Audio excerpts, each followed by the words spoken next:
అందరూ? మేమైతే చాలా బాగున్నాం. ఈరోజు మేము గ్రేప్స్ హల్వా చేసుకోబోతున్నాం. ముందుగా గ్రేప్స్ అన్నీ మిక్సీలో వేసేసుకొని మిక్సీ కొట్టేసి కార్న్ఫ్లెక్స్ దాంట్లో వేయాలి. వేసాక దాన్ని కూడా పక్కన పెట్టేసి మనం ఒక బౌల్ తీసుకొని దానికి నెయ్యి అప్లై చేసేసి మనము ముందుగా కట్ చేసుకుని ఉంచుకున్న డ్రై ఫ్రూట్స్ అనేవి వేయాలి.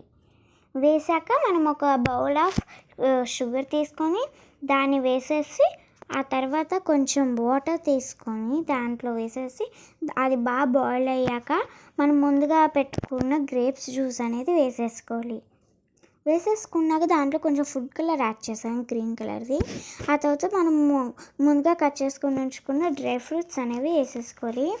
ఇది చూసారా క్వాంటిటీ అంత దగ్గరగా బాగా వస్తుందో ఆ టైంలోనే వేసుకోవాలి డ్రై ఫ్రూట్స్ అనేవి.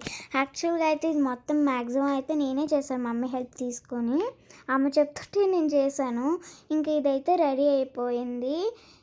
ఇది చూసే కదా నాకైతే ఇలా రెడీ చేస్తున్నప్పుడే నోరు ఊరేస్తుంది. ఓ సో స్వీట్ కదా. ఇప్పుడు నేను తినేస్తున్నా. అబ్బా ఎంత బాగుందో, నాకైతే భలే నచ్చి. మీరు కూడా ట్రై చేయండి. ఎలా ఉందో కామెంట్ పెట్టండి.